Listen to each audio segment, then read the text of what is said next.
Hey guys, just another video to show you my new Generac 6596 2800 PSI pressure washer.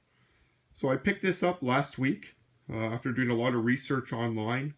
Within my price range and within the pressure ratings I was looking for, this was one of the highest rated machines, and that's why I decided to go with it. As well, Generac comes with a very long time good reputation for both engine and the overall equipment. They're especially known for their generators, but they're also pretty well known for their pressure washers as well. So I decided to go with this one, the 6596. Now I'd like to say my experience was perfect, but that was not the case, and I'll explain why. Yes, I could have gone to a big box store, whether it be Home Depot or Lowe's, and pick up this unit. But I decided to go to a local distributor, support the little guy, instead of going to the big box store. I figured maybe going through a distributor I get better service, better after-sales service. Fortunately, my experience wasn't the greatest, and I'll explain it. So I went, it took 2 months to get the unit. The distributor ordered it before Christmas, and every couple of weeks they gave me excuses of why they didn't have it yet, saying that it was Generac's fault and the shipping was taking a long time. Didn't bother me too much considering it was winter and I wasn't planning on using the unit anyways. I didn't mind having the wait. Finally, they called me last week and said, "Hey, John, everything's good. Your unit's in." I was excited. I went to the facility, the distributor, picked it up. They had it in their warehouse, still in the box, but the box was open. I did a quick open look inside the box, a quick inspection. Everything looked there. We took the box, put it in my car. I drove home. About a 20-minute drive home, pulled my car in the garage, took the box out of the garage, and started unpacking the unit. And that's when I noticed the issue. Upon removing the unit from the box, I noted a big dent in the gas tank. So as you can see here, you can see where the paint's missing, as well as the dent, as if something had fallen on it. The box itself had damage. If we look at the box here, you can see the damage on the box of where something had fallen and struck the unit, causing the damage. As soon as I saw that, I called my distributor where I purchased it, let them know of the issue, and they informed me that they would not do anything. They said that I picked up the unit, I signed off on it, meaning I did my inspection, and he says whatever damage happened must have been caused by me afterwards in the car ride, or when I got it home. I was not very happy with that answer at all, considering I only had the unit for 20 minutes. From the time I picked it up to the time I noticed the damage and called them, I was not happy at all. So I called Generac. Generac informed me that it was not their issue either, mainly that they sign off on it as well when it leaves their facility, and any damage caused afterwards would be through transport or the distributor, and I would need to go through the distributor to get it settled. I informed them of the issue, of how the distributor was not going to take any credibility or any blame for the damage, and that they were refusing to do anything. Generac asked what I wanted to do. Did I want to go ahead and continue with a complaint process against the distributor? I said, in the end, it's not going to get me anywhere, and I doubt it's going to help me. And at this point, considering how we had already had a bit of a heated discussion, I didn't really want to have to go back to him with my unit. So Generac really came through for me. They said, well, what can we do? I said, you know what, guys, if you send me a replacement fuel tank, I'll switch it out myself. It's about 3 bolts, which I will be detailing in a next video. I'll be showing the removal and installation of the fuel tank. So that's it. It's a removal of a few bolts, a couple of fuel lines, and it's done. So they said, you know what, we don't normally do this, but we're going to do it for you. We're going to be sending you a new fuel tank.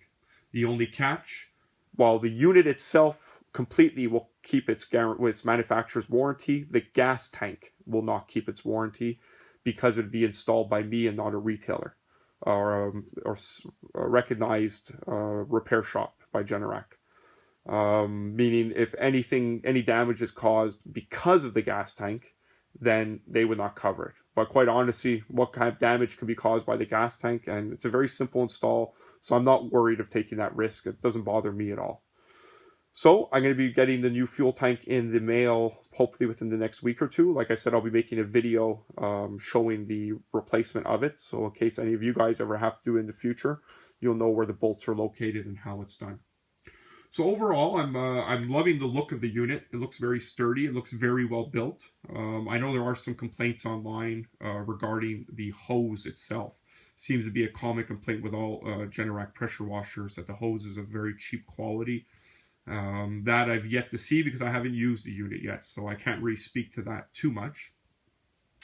But looking quickly over the unit, you could see the soap dispenser, chemical dispenser, with its rubber hose that then gets connected in the back to the pump. Now, what makes Generac great on their pressure washers is the pump themselves. As you can see, it's mounted out the back and not down towards the bottom, so it's mounted on the horizontal plane and not on the vertical. So a lot of articles I read say this is a superior design, not only for accessibility, but for the longevity of the pump.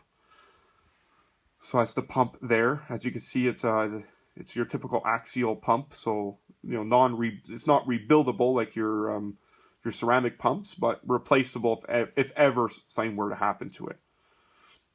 The wheels are plastic. They're not rubber. I would have preferred to have rubber. I'm not going to lie about that. But these ones look pretty sturdy and they roll pretty well. So I'm not going to complain too much about that.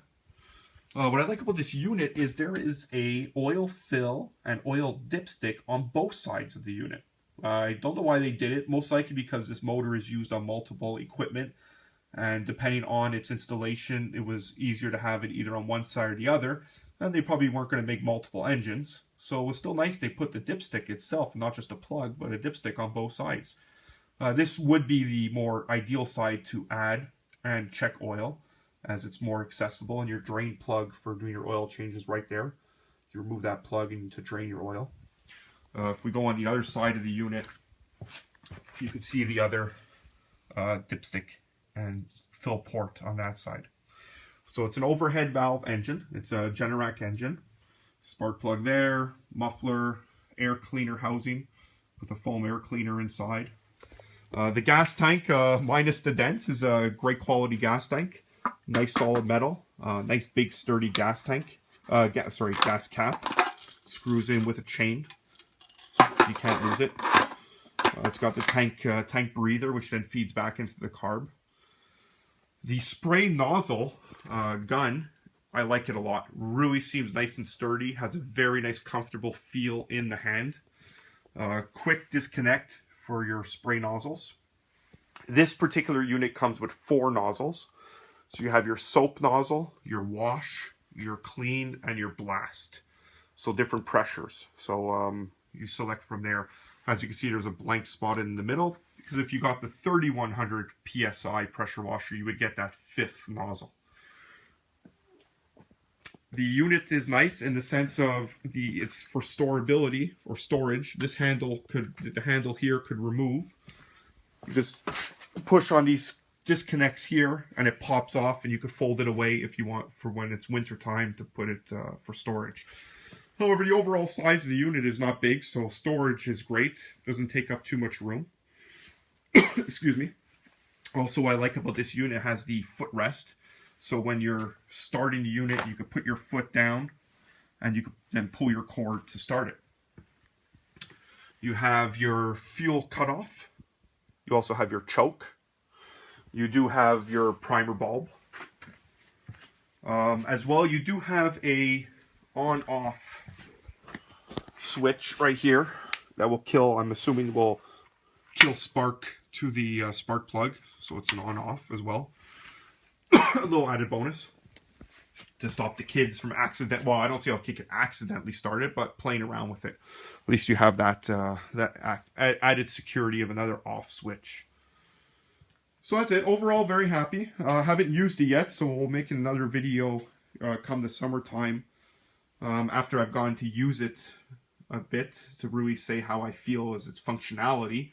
Right now, we're just going over the features and my initial thoughts so far.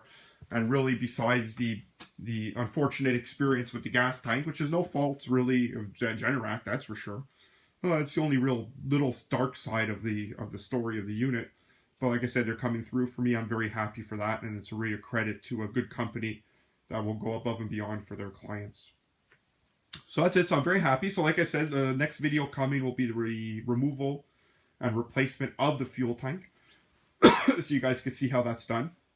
Just a few bolts, like I said, and it comes right off. Main fuel line on the bottom with a clamp, and just your vapor line, or yeah, I'm assuming it's for excess pressure in the line, of pressure relief line back into the car, almost like an evap system in a car. So that's it for now. So keep looking for the next video on the fuel tank repair, and then eventually come the summer, once I've gone to use the unit quite a bit, I'm going to put another video giving an overall review and how it's held up. So thank you very much, guys.